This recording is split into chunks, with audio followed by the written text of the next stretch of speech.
So hello friends, welcome back. അങ്ങനെ Indian super ലീഗിൽ Kerala Blasters വീണ്ടും ആ വിജയപാതയിലേക്ക് തിരിച്ചു വന്നിരിക്കുകയാണ്.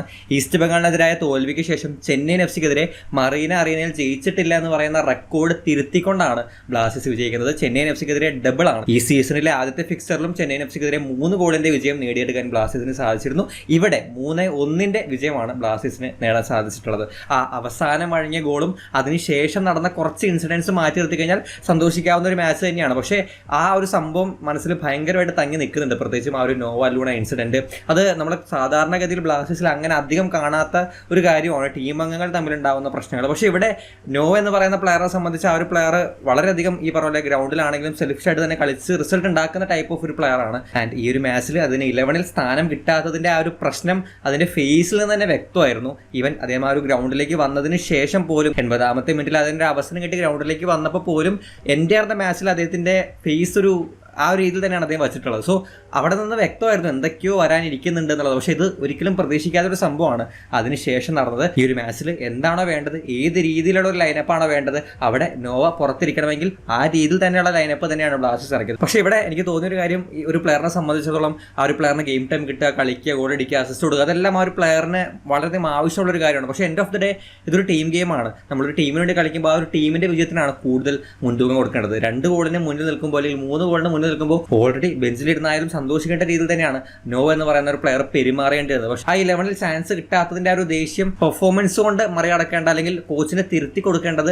ഗ്രൗണ്ടിലെ പെർഫോമൻസ് കൊണ്ട് കൂടിയായിരുന്നു. പക്ഷെ അവിടെയും ഈ പറഞ്ഞ പോലെ വീണ്ടും ആ ഒരു ഡിപ്പെൻഡൻസി, അല്ലെങ്കിൽ അവിടെ അദ്ദേഹം ഒറ്റയ്ക്ക് ഈ പറഞ്ഞ പോലെ വീണ്ടും പ്രൂവ് ചെയ്യാൻ ശ്രമിക്കുന്ന ആ ഒരു ടെൻഡൻസിലേക്ക് പോയിട്ട് വീണ്ടും അനാവശ്യമായുള്ള ഒരു ഇൻസിഡന്റ് അവിടെ വരുത്തി വെക്കുന്നുണ്ട്. സോ ഒരു ടീമിനെ സംബന്ധിച്ച് ആ ടീമിന് കോൺട്രിബ്യൂട്ട് ചെയ്യുന്ന പ്ലേയേഴ്സാണ് ആവശ്യം. ആ രീതിയിലേക്ക് തന്നെ മാറി വരണം നോ. അതല്ലാത്ത പക്ഷം തീർച്ചയായിട്ടും ഈ പറഞ്ഞ പോലെ എത്ര ടാലന്റ് ഉണ്ടെന്ന് പറഞ്ഞാലും, എത്ര ഗോൾ അടിക്കുന്നുണ്ട്, എത്ര ഈ പറഞ്ഞ പോലെ പെർഫോമൻസ് വൈസ് ആ ഒരു പ്ലെയർ എത്ര മുന്നിലാണെന്ന് പറഞ്ഞാലും, ടീമിൽ ആ ഒരു പ്ലെയറിന് ആസ് എ ടീം എന്ന രീതിയിൽ കളിക്കാൻ പറ്റുന്നില്ലെങ്കിൽ വലിയ പ്രശ്നങ്ങൾ ഉണ്ടാക്കും. ആ ഒരു കാര്യം മാറ്റിയെടുത്ത് കഴിഞ്ഞാൽ ഈ ഒരു മാച്ച് ശരിക്കും പെർഫെക്റ്റ് ആയിരുന്നു. നമ്മൾ ഗെയിം സ്റ്റൈൽ വൈസ് ആണെങ്കിലും, ഫോർമേഷൻ വൈസ് ആണെങ്കിലും, സബ്സ്റ്റിറ്റ്യൂഷൻസ് വൈസ് ആണെങ്കിലും എല്ലാം കൊണ്ടും പെർഫെക്റ്റ് ആയിട്ടുള്ള ഒരു മാച്ചായിട്ട് നമുക്കൊരു മാച്ചിനെ പറയാം. അതിലേക്ക് വരുമ്പോൾ നമ്മൾ ആദ്യം തന്നെ അപ്രീഷിയേറ്റ് ചെയ്യേണ്ടത് ബ്ലാസ്റ്റേഴ്സിന്റെ നിലവിലെ കോച്ചുമാർ, അസിസ്റ്റന്റ് കോച്ചായിട്ടുള്ള തോമസ് ജോസും അതുപോലെ തന്നെ ഇന്റർവ്യൂ കോച്ചായിട്ടുള്ള നമ്മുടെ പുരുഷോത്തമൻ കോച്ചും. ഈ 2 കോച്ചുമാർ ബ്ലാസ്റ്റേഴ്സിനെ പരിശീലിപ്പിച്ചതിന് ശേഷം ആദ്യത്തെ വിജയം വന്നപ്പോൾ നമ്മൾ വിചാരിച്ചു ലക്ക് കൊണ്ട് ജയിച്ചതായിരിക്കും, പിന്നീട് വിജയിച്ചപ്പോൾ ദുർബലരായിട്ടുള്ള ടീമിനെതിരെ ജയിച്ചതായിരിക്കും. പക്ഷേ ഇവിടെ കണ്ടിന്യൂസ് ആയിട്ട് നല്ല പോസിറ്റീവ് റിസൾട്ട് ഉണ്ടാക്കാൻ ഇവർക്ക് സാധിക്കുന്നുണ്ട്. ആൻഡ് ഇവർ ട്രൈ ചെയ്യുന്ന പല കാര്യങ്ങളും നമ്മൾ മറ്റു കോച്ചുമാർ ട്രൈ ചെയ്യാൻ മടിക്കുന്ന, അല്ലെങ്കിൽ നമ്മൾ പോലും ട്രൈ ചെയ്യാൻ പേടിക്കുന്ന കുറച്ച് കാര്യങ്ങൾ ട്രൈ ചെയ്തിട്ട് അത് റിസൾട്ട് ഉണ്ടാക്കുന്നുണ്ട്. പ്രത്യേകിച്ചും ഈ മാച്ചിലേക്ക് വരുമ്പോൾ ലൈനപ്പിലേക്ക് നോക്കുകയാണെങ്കിൽ നോവ സദോവിനെ പുറത്തിരുത്തുക എന്ന് പറയുന്നത് ഈ പറഞ്ഞ പോലെ ഒരു ഇന്റർം കോച്ച്, അതൊരു അസിസ്റ്റന്റ് കോച്ച് എന്ന രീതിയിൽ നിൽക്കുമ്പോൾ ആരും എടുക്കാൻ സാധ്യതയുള്ള, അല്ലെങ്കിൽ അത് എടുത്തു കഴിഞ്ഞാൽ വീണ്ടും പരാജയപ്പെട്ട് കഴിഞ്ഞാൽ അങ്ങനെയുള്ള പ്രശ്നങ്ങളൊക്കെ മുന്നോട്ട് കണ്ട് അത് പേടിച്ചെടുക്കാതിരിക്കുന്ന ടൈപ്പ് ഓഫ് ഒരു തീരുമാനമാണ്. പക്ഷേ ഈ മാച്ചിൽ നോവ പുറത്തിരിക്കേണ്ടത് തന്നെയായിരുന്നു എന്നുള്ളത് മാച്ചിന്റെ റിസൾട്ട് നമ്മളെ കാണിക്കുന്നുണ്ട്. ആൻഡ് അത് മാത്രമല്ല, അഡ്രിയ ലൂണയെ നമ്മൾ ഇതുവരെ അധികം കളിച്ച് കണ്ടിട്ടില്ലാത്തൊരു പൊസിഷൻ, ഡിഫൻസീവ് മിഡ് അല്ലെങ്കിൽ സെൻട്രൽ മിഡ് റോളിൽ ഡാനിഷ് ഫാറൂഖിനൊപ്പം നമ്മൾ കാണുന്നു. 2 സ്ട്രൈക്കേഴ്സിനെ, പെപ്രയും അതുപോലെ തന്നെ ഹേസു സിംനേസിനെ ഉപയോഗിക്കുന്നു. അത് വലിയ പുതുമയുള്ള കാര്യമല്ല, നമ്മൾ ഓൾറെഡി ഡബിൾ സ്ട്രൈക്കേഴ്സിനെ ഉപയോഗിക്കുന്നു. പക്ഷേ ഇവിടുത്തെ പുതുമ എന്ന് പറയുന്നത് പെപ്രയെ നമ്മൾ സാധാരണഗതിയിൽ പാസിങ്ങിന്റെ കാര്യത്തിലാണെങ്കിലും ഇറങ്ങി നിന്ന് ഡ്രോപ്പ് ചെയ്ത് കളിക്കുന്ന കാര്യത്തിലേക്ക് ഒരു കുറ്റം പറയാറുള്ള പെപ്രയെ ഇറക്കി കളിപ്പിച്ച ഒരു നമ്പർ 10 റോള് പലപ്പോഴും അദ്ദേഹമാണ് എടുത്തിരുന്നത്. ഇറങ്ങി വന്ന് പന്ത് എടുത്ത് മുന്നോട്ടേക്ക് പന്ത് സപ്ലൈ ചെയ്യാനും. ആൻഡ് ഈ മാച്ചിൽ പെപ്രയുടെ റോള് അത് വളരെ ഇമ്പോർട്ടൻ്റ് ആണ്. നമ്മൾ വളരെ സൈലന്റ് ആയിട്ട്, അല്ലെങ്കിൽ അത് ശ്രദ്ധിക്കപ്പെടാതെ പോകുന്ന എന്നാൽ വളരെ ഇമ്പോർട്ടൻ്റ് ആയുള്ള ഒരു റോള് തന്നെയാണ് പെപ്ര എടുത്തത്. പ്രത്യേകിച്ചും ലൂണ കുറച്ച് ഇറങ്ങി നിൽക്കുന്ന സാഹചര്യത്തിൽ ഇവിടെ പെപ്രയ്ക്ക് കുറച്ചുകൂടി അറ്റാക്കിംഗ് വൈസ് കൂടുതൽ കോൺട്രിബ്യൂട്ട് ചെയ്യേണ്ട ഒരു ചുമതല ഉണ്ടായിരുന്നു. ആൻഡ് അത് പക്ക നീറ്റായിട്ട് അദ്ദേഹം ചെയ്തിട്ടുണ്ട്. ഒരു ഗോൾ സ്കോർ ചെയ്തു, ഹേസൂസിലേക്ക് വെച്ച് കൊടുക്കുന്ന ഒരു പാസ് ഉണ്ട്. ആ ഒരു പാസ് ഈ പറഞ്ഞ പോലെ നമുക്ക് പ്രതീക്ഷ നൽകുന്ന, ഇനിയും ഇതേ രീതിയിൽ തന്നെ കളിപ്പിക്കാൻ പ്രതീക്ഷ നൽകുന്ന ഒരു പാസ്സാണ്. പൊതുവെ പാസുകളുടെ കാര്യത്തിലാണ് പെപ്ര കുറേ അധികം പിന്നിലോട്ട് പോകാറുള്ളത്. ആൻഡ് ഇവിടെ എനിക്ക് സ്ട്രിക്റ്റ് ആയിട്ട് ഈ ഒരു ഗെയിം സ്റ്റൈൽ സ്റ്റിക്ക് ഓൺ ചെയ്യാനുള്ള നിർദ്ദേശം അതിന് കൊടുത്തു എന്ന് തോന്നിയത് സെക്കൻഡ് ഗോൾ വന്ന സിറ്റുവേഷനിലാണ്. അവിടെ പെപ്ര ആസ് എ നമ്പർ 9 ഡ്യൂട്ടിയാണ് എടുക്കുന്നതെങ്കിൽ ആ പെപ്രയ്ക്ക് ആ പന്ത് വരുന്ന സമയത്ത് അദ്ദേഹം ഉറപ്പായിട്ടും ഒരു പവർഫുൾ ഷോട്ടിന് ശ്രമിക്കും.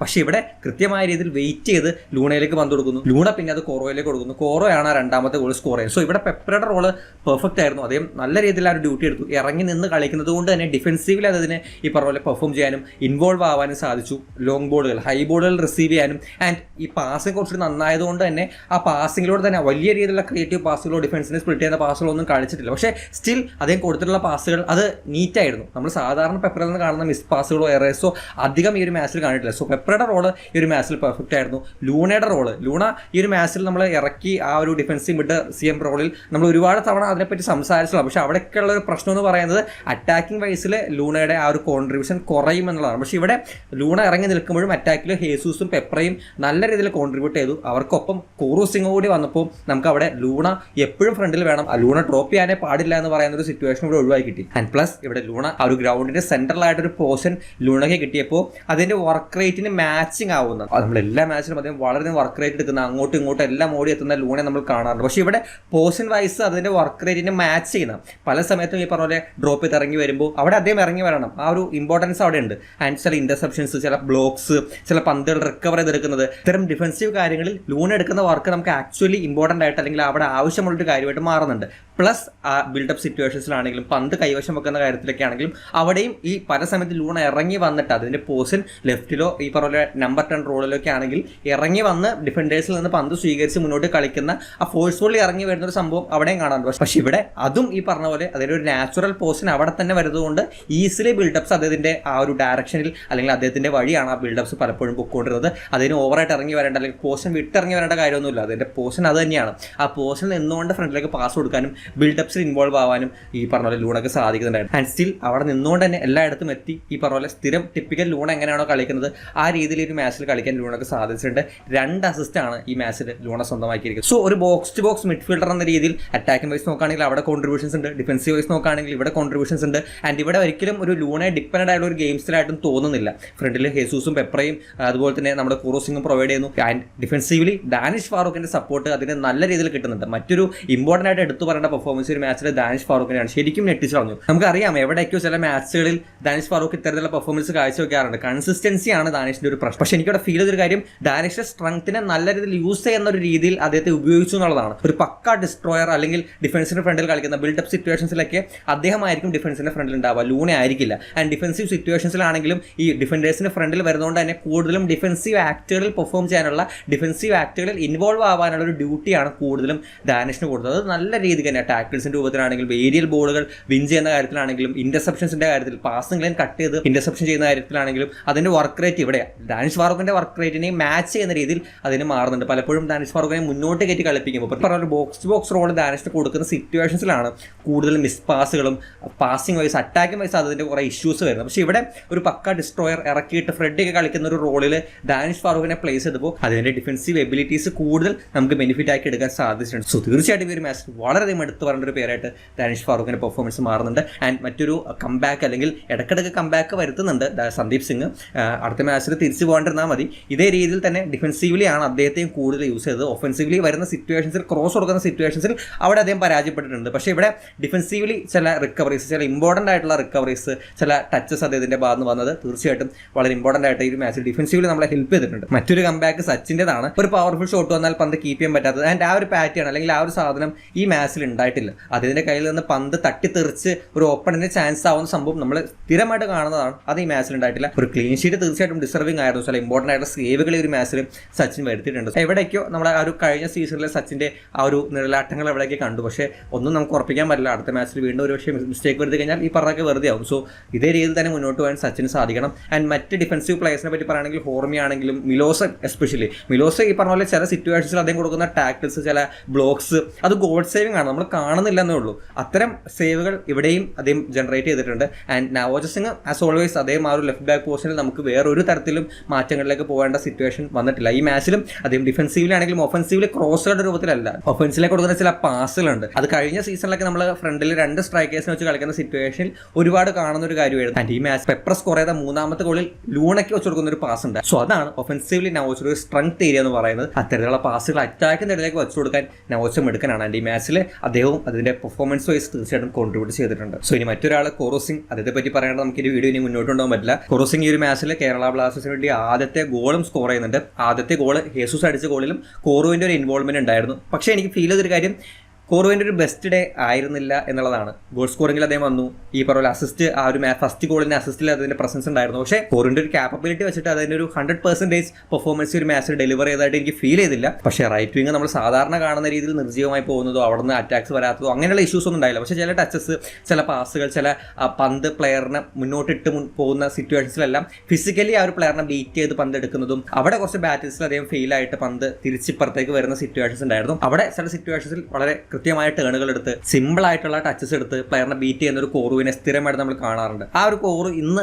എവിടെയൊക്കെയോ ഒന്ന് മിസ്സിംഗ് ആയിരുന്നു. പക്ഷേ സ്റ്റിൽ നമുക്ക് വേണ്ട ഒരു ഗോൾ കോൺട്രിബ്യൂഷനും നമുക്ക് വേണ്ട രീതിയിൽ ഒഫൻസീവ് കോൺട്രിബ്യൂഷനും ഡിഫൻസീവ് കോൺട്രിബ്യൂഷൻ പോലും അവസാന നിമിഷങ്ങളിലേക്കൊക്കെ വരുമ്പോൾ ആ ഒരു ഡിഫൻസീവിൽ നമ്മൾ കോറുവിന്റെ പ്രസൻസ് കാണുന്നുണ്ട്. അപ്പോൾ ആ ഒരു സൈഡിൽ നമുക്ക് ആവശ്യമായുള്ള കാര്യം ഡെലിവർ ചെയ്യാൻ കോറുവിന് സാധിച്ചിട്ടുണ്ട്. ആൻഡ് ഹേസൂസ് ഹിമെനസ് അദ്ദേഹം കുറച്ച് സ്ലോ ആണ്, ഈ പറഞ്ഞ പോലെ പേസ് വൈസ് കുറച്ച് കുറവാണ്. പക്ഷേ ബോക്സിനകത്തൊരു ചാൻസ് അതിന് കിട്ടിക്കഴിഞ്ഞാൽ അത് നമുക്കൊരു ഉറപ്പിച്ച് പറയാൻ പറ്റും അതൊരു 90% ഗോളായി മാറുന്ന സിറ്റുവേഷനിലേക്കാണ് പോകുന്നത്. പ്രത്യേകിച്ച് ഫസ്റ്റ് ഗോൾ അവിടെ ഒരു ഗോൾ വരുമെന്നുള്ളത് നമ്മൾ എക്സ്പെക്ട് ചെയ്യാത്തൊരു സിറ്റുവേഷൻ, എക്സ്പെക്ട് ചെയ്യാത്തൊരു ആംഗിളിലാണ് അദ്ദേഹം ആ ഒരു ഗോൾ സ്കോർ ചെയ്തെടുക്കുന്നത്. വീണ്ടും ഒരു അവസരം അതിന് കിട്ടിയിരുന്നു. അത് ഈ പറയുന്ന ഓൺ ടാർഗറ്റിലേക്ക് അദ്ദേഹം വരുത്തി, പക്ഷെ അത് ഗോൾ കൺവേർട്ട് ചെയ്യാൻ പറ്റിയില്ല. പക്ഷേ ഇവിടെ എനിക്ക് പെപ്രയെ പുറകിലും ഹേസൂസിനെ മുന്നിലുമാക്കി കളിപ്പിച്ച ആ ഒരു പാറ്റേൺ തുടക്കം കുറച്ച് സർപ്രൈസിങ് ആണെങ്കിലും പിന്നീട് അത് ആവശ്യമായിരുന്ന അതാണ് വേണ്ടിയിരുന്നതെന്ന് തോന്നി. കാരണം പെപ്ര ഫിനിഷിങ്ങിൻ്റെ കാര്യത്തിൽ ചിലയിടങ്ങളിൽ നമുക്ക് മിസ്സിങ് വരാറുണ്ട്.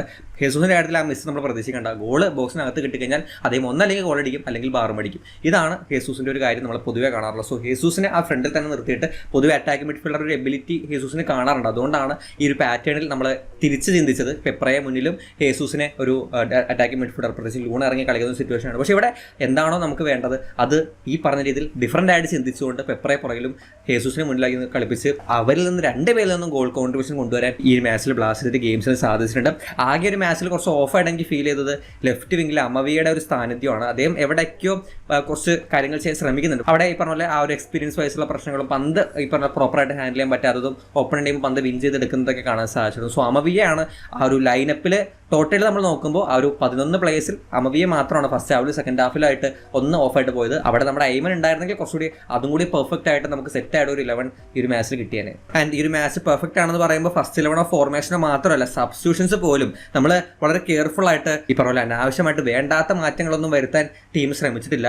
എന്താണോ വേണ്ടത് ആ കറക്റ്റ് മാറ്റങ്ങളാണ് ഈ ഒരു മാച്ചിൽ വരുന്നത്. പ്രത്യേകിച്ചും ബ്ലാസ്റ്റേഴ്സ് നടത്തിയ ആദ്യത്തെ സബ്സ്റ്റിറ്റ്യൂഷൻസ് ദുസാൻ ലഗത്തോറും അതുപോലെ തന്നെ നമ്മുടെ വിപിൻ മോഹനും വന്നത് പെപ്രയ്ക്കും ഹോർമിക്കും പകരം രണ്ടുപേരും ഓരോ യെല്ലോ കാർഡ് വീതം വാങ്ങി ഡേഞ്ചർ സിറ്റുവേഷൻസിൽ നിൽക്കുന്ന സമയമാണ്. അവിടെ അനാവശ്യമായിട്ട് ഈ പറഞ്ഞ വീണ്ടും ഫോർമേഷൻ സ്വിച്ച് ചെയ്യുകയോ അല്ലെങ്കിൽ ഈ പറഞ്ഞ റൊട്ടേഷൻസിലേക്ക് പോവുകയോ നോവയെ ഫോഴ്സ്ഫുള്ളി കൊണ്ടുവരാൻ ശ്രമിക്കുകയോ അതൊന്നുമില്ല. കൃത്യമായിട്ട് ആ ഒരു സമയത്ത് ദുസാൻ ലഗട്ടോറിനെ ആ ഒരു സെന്റർ ബാക്ക് പെയറായിട്ട് കൊണ്ടുവന്നു. അവിടെ മിലോസ് ലഗട്ടോർ ആ ഒരു ഫോറിൻ പെയറിനെ നമുക്ക് ആ ഒരു ഡിഫൻസിൽ കിട്ടി. പക്ഷെ അവിടെയും ലൂണെ കണ്ടിന്യൂസ് ആയിട്ട് ആ ഒരു ഡിഫൻസീവ് മിഡ് സെൻട്രൽ മിഡ് പോസ്റ്റിലാണ് ഉപയോഗിച്ചത്. അവിടെ വിപിന്റെ ഫിസിക്കൽ പ്രശ്നങ്ങൾ ഫിസിക്കൽ വീക്ക്നെസ്സുകൾ ഓപ്പണന്റ് മുതലാക്കുന്നതും അതിലൂടെ ഒഴിവായിട്ടുണ്ട്. ലൂണ തന്നെ അവിടെ കണ്ടിന്യൂ ചെയ്തു. ഡാനിഷ് ഫാറൂഖ് എന്താണോ ചെയ്തുകൊണ്ടിരുന്നത് ഡിഫൻസീവിൽ അത് പക്ക നീറ്റായിട്ട് പിന്നെയും അതിന് ചെയ്യാൻ സാധിച്ചു. ആൻഡ് 80 മിനിറ്റിന് ശേഷം ഹേസൂസ് ഒന്ന് സ്ലോ ആയി തുടങ്ങിയപ്പോൾ ഫിറ്റ്നസ് വൈസ് ഒന്ന് ലോ ആയി തുടങ്ങിയപ്പോൾ കൃത്യമായ രീതിയിൽ നോവ ഇറക്കി. ആൻഡ് നോവ ആ ഒരു പോസ്റ്റിൽ വരുമ്പോൾ അദ്ദേഹത്തിന് ഗോൾ സ്കോറിംഗ് ചാൻസ് കിട്ടുന്നുണ്ട്.